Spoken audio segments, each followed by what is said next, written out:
Inferno. Mensagem de Dwight Lyman Moody. Um homem veio até mim outro dia e disse: "Gosto da sua pregação. Você não prega o inferno e suponho que não acredita nele. Agora não quero que ninguém se levante no juízo e diga que não fui um pregador fiel da palavra de Deus. É meu dever pregar a palavra de Deus tal como ele me dá. Não tenho o direito de escolher um texto aqui ou ali e dizer: não acredito nisso. Se eu jogar fora um texto, devo jogar fora todos, pois na mesma Bíblia leio sobre recompensas e punições, céu e inferno. Ninguém jamais desenhou tal imagem do inferno como o Filho de Deus.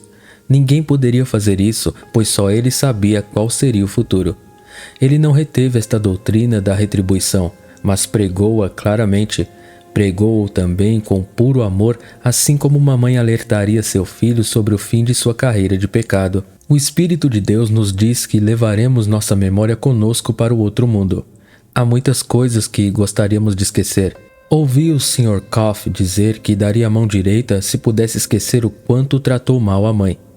Acredito que o verme que não morre é a nossa memória. Dizemos agora que esquecemos e pensamos que esquecemos, mas está chegando o momento em que nos lembraremos e não poderemos esquecer. Falamos sobre o anjo registrador que mantém registros de nossa vida.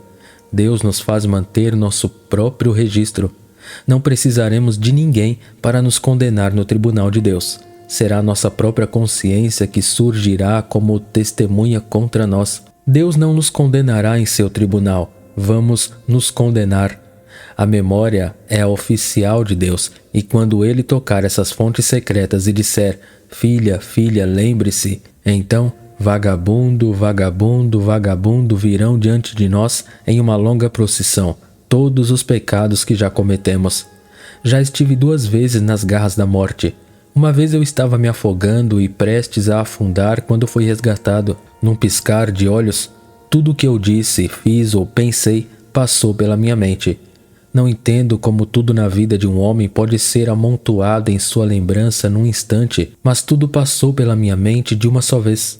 Outra vez, fui pego na ponte da Clark Street e pensei que estava morrendo. Então a memória pareceu trazer de volta toda a minha vida. É apenas para que todas as coisas que pensamos ter esquecido voltem aos poucos.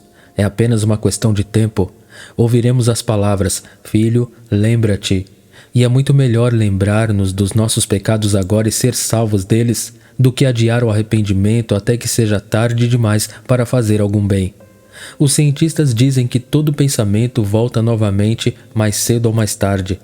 Ouvi falar de uma criada cujo senhor costumava ler hebraico para ela, e algum tempo depois, quando ela estava com febre, ela falava hebraico por hora. Você acha que Caim esqueceu o rosto de seu irmão assassinado que ele matou há 6.000 anos? Você acha que Judas esqueceu aquele beijo com o qual traiu seu mestre? Ou o olhar que o mestre lhe lançou ao dizer: "Com um beijo traz o filho do homem"? Você acha que esses antediluvianos se esqueceram da arca e do dilúvio que veio e os levou embora? Meus amigos, é bom ser avisado a tempo. Satanás disse a Eva que ela certamente não morreria. E há muitos homens e mulheres agora que pensam que todas as almas serão finalmente salvas apesar de todos os seus pecados. Você acha que aqueles antediluvianos que pereceram nos dias de Noé, aqueles homens muito vis e pecadores para o mundo, você acha que Deus levou esses homens direto para o céu e deixou Noé, o único homem justo, lutando contra o dilúvio? Você acha que quando o julgamento veio sobre Sodoma, aqueles homens ímpios foram levados diretamente à presença de Deus e o único homem justo foi deixado para trás para sofrer? Não haverá nenhum Jesus terno e amoroso vindo e oferecendo-lhe a salvação ali. Nenhuma esposa ou mãe amorosa para orar por você ali. Muitos naquele mundo perdido dariam milhões, se os tivessem, se tivessem as suas mães para orar para que saíssem daquele lugar, mas será tarde demais. Eles têm negligenciado a salvação até que chegou o tempo em que Deus disse: "Cortem-nos, o dia da misericórdia terminou". Você ri da Bíblia, mas quantos existem hoje naquele mundo perdido que dariam incontáveis tesouros se tivesse ali a bendita Bíblia? Você pode zombar dos ministros, mas tenha em mente que não haverá pregação do Evangelho ali. Aqui eles são os mensageiros de Deus para você. amigos amorosos que cuidam da sua alma. Você pode ter alguns amigos orando pela sua salvação hoje, mas lembre-se, você não terá um nesse mundo perdido. Não haverá ninguém para vir e colocar a faixa em seu ombro e chorar por você ali e convidá-lo a vir a Cristo. Há algumas pessoas que ridicularizam essas reuniões de reavivamento, mas lembre-se, não haverá reavivamentos no inferno. Havia um homem no manicômio que costumava dizer para si mesmo com uma voz de horror: "Se eu tivesse..." Ele havia sido encarregado de uma ponte levadiça ferroviária e recebeu ordens de mantê-la fechada até a passagem de um trem expresso extra. Mas um amigo veio com um navio e o convenceu a abrir a ponte só para ele, e enquanto ela estava aberta, o trem veio trovejando e saltou para a destruição. Muitos foram mortos, e o pobre encarregado da ponte enlouqueceu com o resultado de sua própria negligência com o dever. Se eu tivesse... Um bom homem estava um dia passando por um bar, quando um jovem estava saindo e, pensando em zombar dele, gritou: "Diácono, a que distância fica o inferno?" O diácono não respondeu, mas depois de andar em algumas varas, virou-se para cuidar do escarnecedor e descobriu que seu cavalo o havia jogado no chão e quebrado seu pescoço. Digo-vos, meus amigos, preferiria dar a mão direita do que brincar com as coisas eternas. Esta noite você pode ser salvo. Estamos tentando ganhá-lo para Cristo. E se você descer deste edifício para o inferno, você se lembrará das reuniões que tivemos aqui. Você se lembrará da aparência desses ministros, da aparência das pessoas e de como às vezes parecia que estávamos na presença do próprio Deus. Nesse mundo perdido você não ouvirá aquele lindo hino: "Jesus de Nazaré passa." Ele terá passado. Não haverá nenhum Jesus passando por ali. Não haverá canções doces de Sião ali. Também não há criancinhas para orar por seus pais e mães impenitentes. Agora é um dia de graça e um dia de misericórdia. Deus está chamando o mundo para si mesmo. Ele diz: "Não tenho prazer na morte dos ímpios, mas que os ímpios se desviem do seu caminho e vivam. Convertam-se, convertam-se, pois por que morrereis?" Oh, se você negligenciar esta salvação, como você escapará? Que esperança existe? Que suas memórias estejam bem despertas hoje e que você se lembre de que Cristo está bem aqui. Ele está nesta assembleia oferecendo salvação a cada alma. Ele não deseja que ninguém pereça, mas volte-se para ele viva. Quando estive na exposição de Paris em 1867, notei ali uma pequena pintura a óleo, de apenas cerca de 30 centímetros quadrados, e o rosto era o mais hediondo que eu já tinha visto. Dizia-se que tinha cerca de 700 anos. No papel anexado à pintura estavam as palavras "semeando o joio". O rosto parecia mais o de um demônio do que o de um homem, e enquanto ele semeava o joio, surgiram serpentes e répteis. Eles estavam subindo em seu corpo, e ao redor havia bosques com lobos e animais rondando. Já vi essa foto muitas vezes desde então. Ah, a hora da colheita está chegando. Se você semear na carne, colherá corrupção. Se você semear contra o vento, deverá colher tempestades.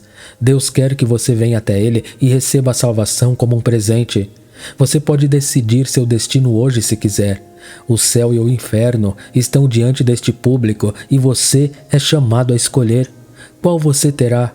Se você aceitar a Cristo, Ele o receberá em seus braços. Se você o rejeitar, Ele o rejeitará. Agora, meus amigos, Cristo algum dia estará mais disposto a salvá-los do que está agora?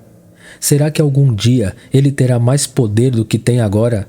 Por que não decidir ser salvo enquanto a misericórdia é oferecida a você? Lembro-me de que, há alguns anos, enquanto o Espírito de Deus operava em minha igreja, encerrei a reunião uma noite pedindo a qualquer um que gostaria de se tornar cristão que se levantasse e, para minha grande alegria, surgiu um homem que estava ansioso por muitas vezes.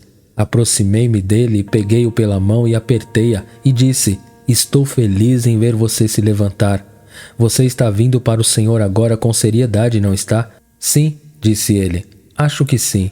Isto é, só há uma coisa no meu caminho." "O que é isso?" disse. "Bem", disse ele, "me falta coragem moral. Confesso a você que se tal homem, nomeando um amigo dele, estivesse aqui esta noite, eu não teria me levantado. Ele riria de mim se soubesse disso, e não acredito que tenha coragem de contar a ele. Mas eu disse: você tem que se assumir com ousadia pelo Senhor, se é que quer se assumir. Enquanto eu conversava com ele, ele tremia da cabeça aos pés, e acredito que o espírito estava lutando seriamente com ele. Ele voltou na noite seguinte, e na próxima e na próxima. O Espírito de Deus lutou com ele durante semanas. Parecia que ele chegou ao limiar do céu e estava quase entrando no mundo abençoado. Nunca consegui descobrir qualquer motivo para sua hesitação, exceto que ele temia que seus antigos companheiros rissem dele. Por fim, o Espírito de Deus pareceu deixá-lo. A convicção desapareceu. 6 meses depois, recebi uma mensagem dele dizendo que estava doente e queria me ver. Fui até ele com muita pressa. Ele estava muito doente e pensou que estava morrendo. Ele me perguntou se havia alguma esperança. Sim, eu lhe disse. Deus enviou Cristo para salvá-lo, e eu orei com ele. Contrariando todas as expectativas, ele se recuperou. Um dia fui vê-lo. Era um dia lindo e claro, e ele estava sentado na frente de sua casa. Você está vindo para Deus agora, não está? Em breve você estará bem o suficiente para voltar às nossas reuniões. Senhor Moody, disse ele, decidi me tornar um cristão. Estou totalmente decidido a isso, mas não o serei agora. Vou para Michigan comprar uma fazenda e sossegar, e então me tornarei um cristão. Mas você ainda não sabe que vai ficar bom. Oh, disse ele, estarei perfeitamente bem em alguns dias. Recebi uma nova vida. Eu implorei a ele e tentei de todas as maneiras fazê-lo tomar sua posição. Por fim ele disse: Senhor Moody, não posso ser cristão em Chicago. Quando eu sair de Chicago e chegar a Michigan, longe de meus amigos e conhecidos que riem de mim, estarei pronto para ir para Cristo. Se Deus não tem graça suficiente para salvá-lo em Chicago, ele não tem em Michigan, respondi. Por fim, ele ficou um pouco irritado e disse: Senhor Moody, vou correr o risco. E então o deixei. Lembro-me bem do dia da semana, quinta-feira, por volta do meio-dia. Apenas uma semana depois daquele mesmo dia, quando fui chamado por sua esposa para vir com muita pressa, corri para lá imediatamente. Sua pobre esposa me recebeu na porta e perguntei-lhe qual era o problema. Meu marido, disse ela, teve uma recaída. Acabei de receber um conselho de médicos aqui e todos o abandonaram para morrer. Ele quer me ver? Perguntei. Não. Então por que você me mandou chamar? Não suporto vê-lo morrer neste terrível estado de espírito. O que ele diz? Perguntei. Ele diz que sua condenação está selada e que ele estará no inferno em pouco tempo. Entrei e ele imediatamente fixou os olhos em mim. Chamei-o pelo nome, mas ele ficou em silêncio. Fui até o pé da cama, olhei em seu rosto e disse: Você não quer falar comigo? E finalmente ele fixou aquele terrível olhar mortal em mim e disse: Senhor Moody, você não precisa falar mais comigo. É tarde demais. Você pode falar com minha esposa e meus filhos, orar por eles, mas meu coração está tão duro quanto o ferro daquele fogão ali. Minha condenação está selada e estarei no inferno daqui a pouco. Tentei falar-lhe do amor de Jesus e do perdão de Deus, mas ele disse: Senhor Moody, digo-lhe que não há esperança para mim. E quando caí de joelhos, ele disse: Você não precisa orar por mim. Minha esposa logo ficará viúva e meus filhos ficarão órfãos. Eles precisam de suas orações, mas você não precisa orar por mim. Tentei orar, mas parecia que minhas orações não subiam mais alto do que minha cabeça e como se o céu acima de mim fosse como latão. No dia seguinte, contou-me sua esposa, ele ficou lá até o sol se pôr, e do meio-dia até sua morte, tudo o que ouviram dizer foi: a colheita acabou, o verão acabou e eu não estou salvo. Depois de demorar 1 hora, ele dizia novamente aquelas palavras horríveis, e quando estava morrendo, sua esposa percebeu que seus lábios tremiam e que ele estava tentando dizer alguma coisa, e quando ela se inclinou sobre ele, ela o ouviu murmurar: a colheita já passou, o verão acabou e eu não estou salvo. Ele viveu uma vida sem Cristo, morreu uma morte sem Cristo. Nós o envolvemos em uma mortalha sem Cristo e o levamos para um túmulo sem Cristo. Há alguns aqui que estão quase persuadidos a ser cristãos. Siga meu conselho e não deixe que nada o afaste. Voe para os braços de Jesus nesta hora. Você pode ser salvo se quiser. O Sr. Moody encerrou lendo o seguinte trecho de poesia que, segundo ele, o afetou profundamente. Sentei-me sozinho com minha consciência num lugar onde o tempo acabou e conversamos sobre minha antiga vida na terra do eterno. E eu senti que deveria responder à questão que me colocou e enfrentar a resposta e a pergunta durante toda a eternidade.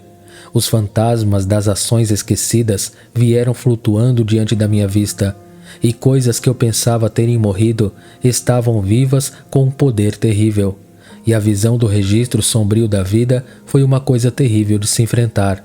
Sozinho com minha consciência sentada naquele lugar solenemente silencioso, e pensei num aviso distante de uma tristeza que seria minha, numa terra que então era o futuro, mas agora é o presente.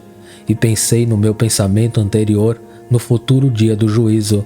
Mas ficar sentado sozinho com minha consciência parecia que o julgamento era suficiente para mim, e eu me perguntei se havia um futuro para esta terra além do túmulo. Mas ninguém me deu uma resposta e ninguém veio me salvar. Então senti que o futuro estava presente e o presente nunca iria passar, pois era apenas o pensamento de um futuro tornar-se uma eternidade. Então acordei do meu sonho oportuno e a visão passou. E eu sabia que o aviso distante era um aviso de ontem, e oro para que eu não esqueça isso nesta terra antes da sepultura, para que eu não chore no futuro e ninguém venha salvar. Aprendi uma lição solene que deveria ter conhecido antes, e que, embora tenha aprendido sonhando, espero não esquecer mais. Então sento-me sozinho com a minha consciência no lugar onde os anos aumentam, e tento imaginar o futuro na terra onde o tempo cessará. E eu sei do julgamento futuro quão terrível será, que ficar sentado sozinho com minha consciência será julgamento suficiente para mim. Amém.